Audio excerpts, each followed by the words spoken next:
पूर्व सैनिक सीमा सुरक्षा बल एनवी सिंह, आज मैं कहना चाहूँगा भारत देश जो संस्कृति और सभ्यता के मामले में विश्व प्रसिद्ध था, वहाँ के लोग पाकिस्तान से यारी और भारत से गद्दारी, इतना बड़ा देशद्रोह, इतना बड़ा भ्रष्टाचार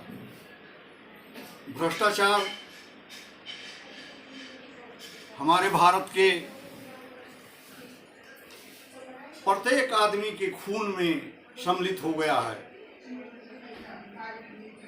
पूर्णतया समाप्त हो जाएगा ऐसा मैं भी नहीं कह पा रहा हूँ, लेकिन खाने में नमक के बराबर,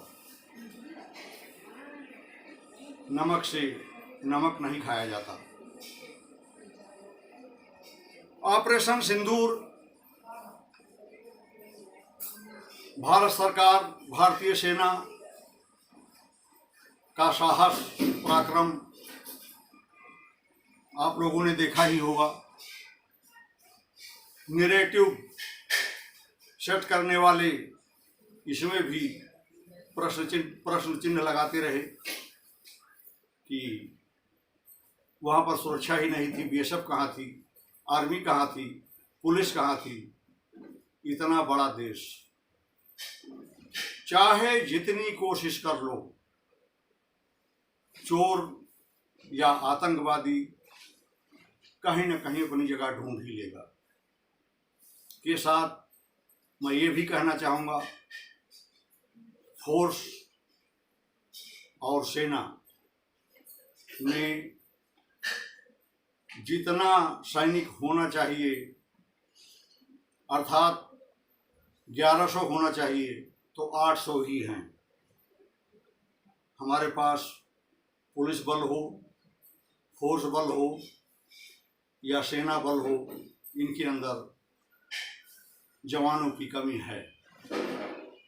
कृपया सरकार से अनुरोध करना चाहूँगा, इसको पूर्ण किया जाए, नहीं तो प्रश्न चिन्ह तो लगता ही रहेगा। ऐसी जगह जहाँ पर 8 सैनिक खड़े हैं फिर भी प्रश्न चिन्ह लगा है, ये मैं 1993 से लेकर के और 2002 तक कश्मीर में देखा हूँ। तो प्रश्न चिन्ह कहीं भी लग सकता है। हाँ, इतना मैं कहना चाहूँगा, खुफिया एजेंसी सीबीआई या रा, इनमें अलर्ट और एक्स्ट्रा अलर्ट 2 प्रकार के शब्दों का देखने में आता है, जबकि एक्स्ट्रा अलर्ट हमेशा रहना चाहिए। 32 दांत के बीच में जो हुआ है, भारत देश के चारों तरफ दुश्मन ही दुश्मन हैं, तो हमें एक्स्ट्रा अलर्ट में रहना चाहिए, लेकिन हम अलर्ट रहते हैं। एक्स्ट्रा अलर्ट जब गवर्नमेंट याद दिलाती है तो हम फिर एक्स्ट्रा अलर्ट हो जाते हैं। ये ठीक नहीं है।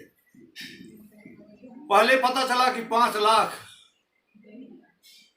पुरुष, महिला, 25 लाख बच्चे,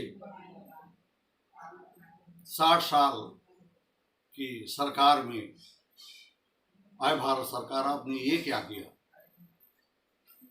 पाकिस्तान का बंटवारा तो एक बंटवारा था, कोई प्रेम नहीं था।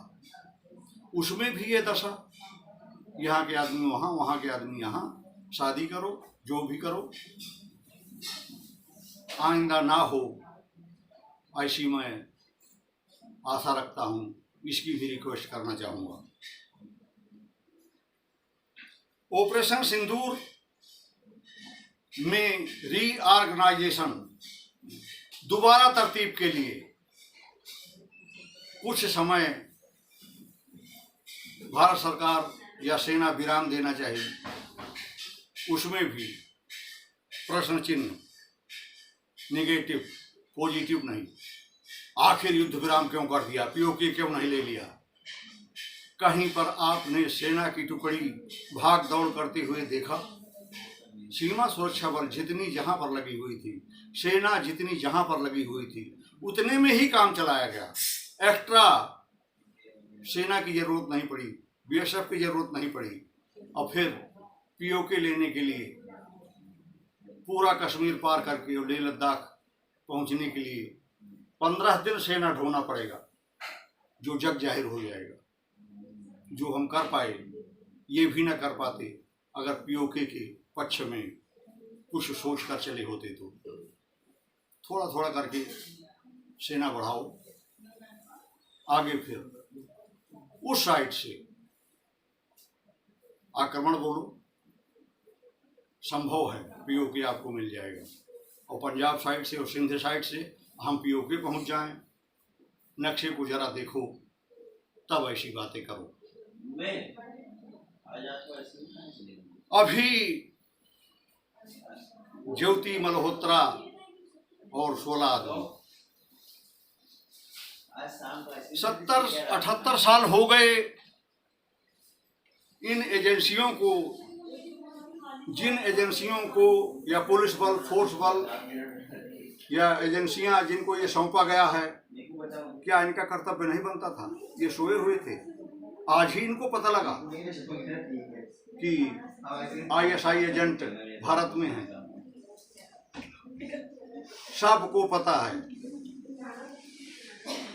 भारत सरकार कितनी बार चेतावनी दी, प्रशासन का भी कोई काम बनता है, शासन का भी कोई काम बनता है, प्रत्येक व्यक्ति का काम बनता है,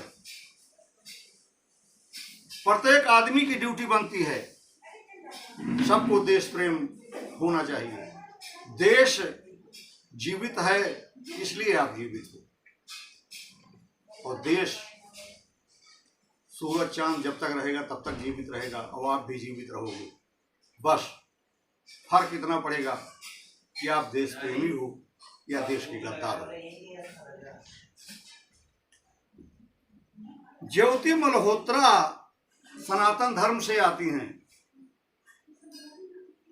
सनातन धर्म का परिवार कितना सुंदर संस्कार दिया, कितनी सुंदर संस्कृति दी। रुपए की लालच कहां तक ले गई? संस्कृति गई, सभ्यता गई, इज्जत गई। आखिर क्या क्या बेचा होगा? जब पाकिस्तान के आदमियों से आप मिलना जुलना शुरू कर दी तो हिंदुस्तान की सभ्यता और संस्कृति से कितनी दूर हो चुकी हैं महसूस करो। किसी व्यक्ति ने बताया कि 18 में से 11 तो मुस्लिम भाई हैं। मैं पहले उस सनातन के बारे में क्यों ना बोलूं जिस सनातन में मांस खाना लिखा ही नहीं है, और 100 में से कोई एक आदमी मांस खाने लगा, जिसमें लिखा ही है मुगल से लेकर के आज तक कुछ ना कुछ छुटपुट घटनाएं देखते ही होंगे।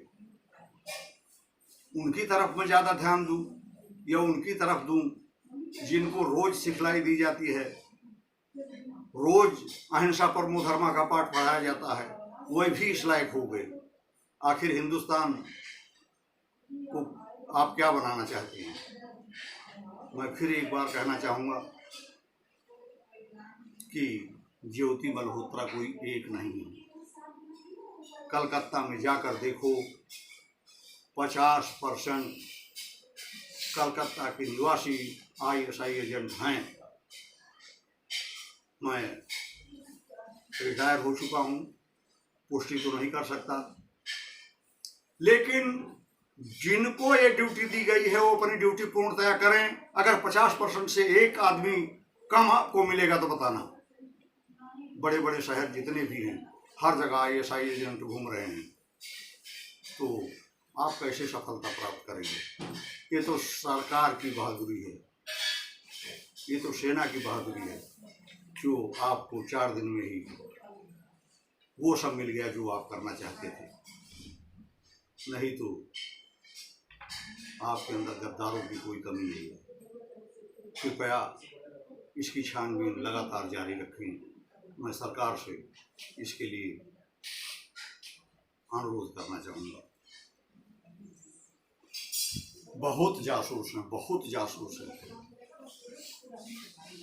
हमारे समझ में तो ऐसा आता है कि 1,45,00,000 में 45 करोड़, 1,45 करोड़ में 45 करोड़ जासूस हैं। शिक्षा में परिवर्तन करें, इनका माइंड वॉश हो चुका है, इनको ठीक करें। हमारे यहाँ की न्याय व्यवस्था ऐसी है कि आज हम 4 दिन से जरूर सुन रहे हैं ज्योति मल्होत्रा, ज्योति मल्होत्रा, लेकिन इनको सजा मिलेगी या नहीं मिलेगी इसका हमें पता नहीं लग पाएगा। कड़ी सजा दे करके समाज के बीच में जन जन के अंदर ये भावना पैदा की जाए कि ऐसा करने से, देशद्रोह करने से क्या सजा मिलती है। लेकिन नहीं, 4 दिन के बाद सब गुम। कोई नहीं जान पाएगा ज्योति मल्होत्रा को सजा मिली अथवा नहीं मिली, और हो सकता है मिले भी ना, क्योंकि न्याय व्यवस्था से भी लोगों का ध्यान उठता जा रहा है, कद्र खत्म होती जा रही है। क्योंकि परोक्ष रूप से, अपरोक्ष रूप से George Soros, Sam Pitroda and party जो कर रही है, विपक्ष का काम है ऐसा करना, लेकिन समय तो दो। आज रीऑर्गेनाइजेशन हो रहा है और शाम को आप चाहते हो आप सब कुछ पता चल जाए और संसद सत्र भी बैठ जाए, आप फिर वही भाषा बोलना शुरू कर दें, अग्निवीर अग्निवीर, अडानी अडानी।